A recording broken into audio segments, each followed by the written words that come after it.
This course is a light body activation course, but when we activate the light body, we're also going to be activating the Kundalini.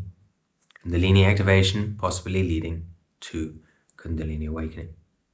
So we're just going to have to talk about both of them, combine both of them.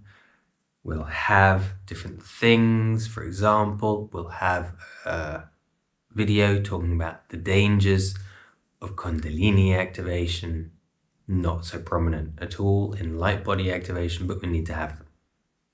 So what is going to be in this course?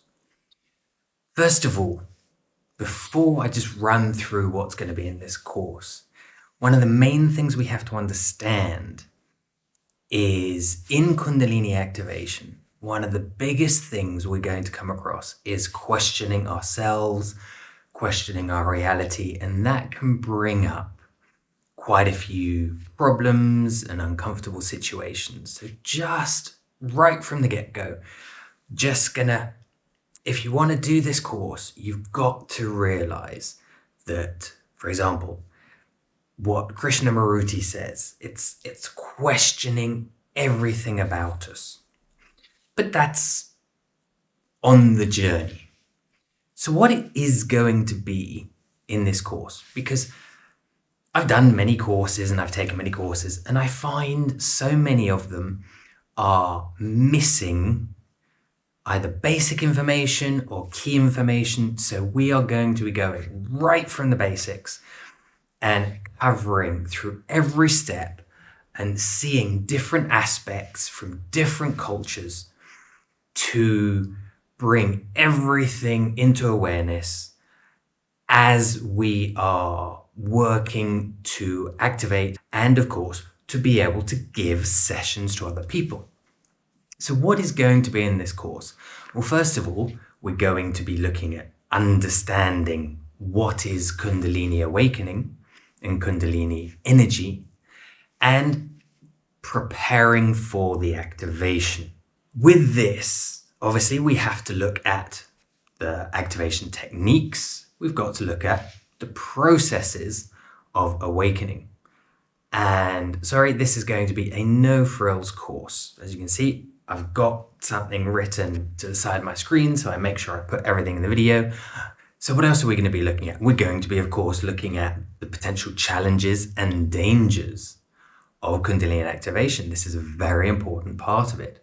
And obviously, we'll also be looking at integrating Kundalini into our daily lives because we have to be able to do this. And there are certain things. For example, I've made a video, which is on YouTube, about anxiety, because anxiety will come up. The more we get connected, the more we're connected, the more we will feel these things. So it's very, very important. But we're also going to be looking at the basics, talking about the chakras. We're going to be talking about the nadis, the energy channels, the meridians. We're going to be talking about the bandhas, how yoga does them correctly and how we need to correct these things slightly to turn them into pumps to move the energy around the body.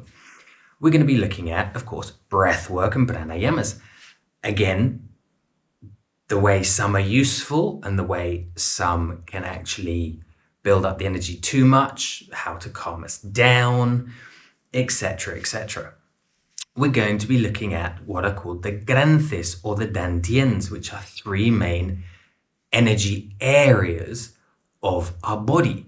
And these are very important in controlling the energy along with the bandhas or the pumps, which will bring us to the microcosmic orbit, which is a circular system within our body.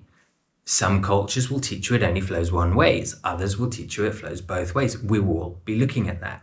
Of course, we're going to be looking at the energy bodies themselves and the layers. We also have to look at classical Tantra. Now, classical Tantra is not the Western thing to do with sex. It's got absolutely nothing to do with that. It's energy movement. We are going to be looking at the basics of body work and somatic release.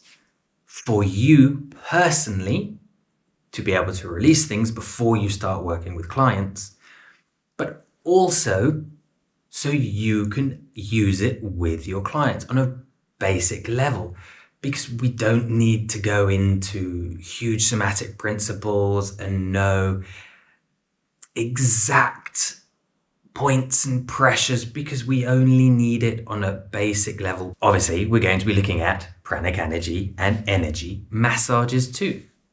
We also need to cover what is called Wu Wei and Zazen, just sitting, effortless action. We need to look at Shaktipat and Kundalini activation, what some people say Kundalini activation is, what others say Shaktipat is.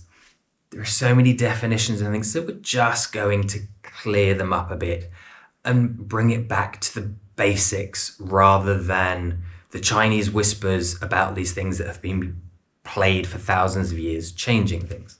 Of course, we've got to talk about spiritual awakening. As I said, we're going to be looking at beyond the awakening as well and what we're going to do. Of course, we have to learn the basics of mastering our own minds. Not only our own minds, but be able to help your clients go through these processes. And unfortunately, again, there are many brands doing Kundalini activation energies that they do sell it as an experience, and it's not, it's a process. So, as I said, mastering the mind. We also have to look at grounding, because we're talking about energy work.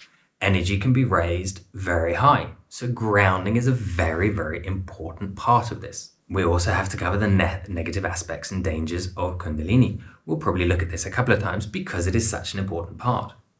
We'll also be looking at the cultivation of Kundalini energy and what to expect and the changes we can have, the heightened awareness, possible, for example, increased sex drive, especially as you open the chakras, the psychic abilities and what the siddhis or magical powers are and what they aren't. And we're going to be obviously going through the process, peeling back the layers of the onion of our consciousness and just clearing everything. And we'll be doing this by looking at shadow work, of course, very, very important part of this. No one talks enough about shadow work and trauma release.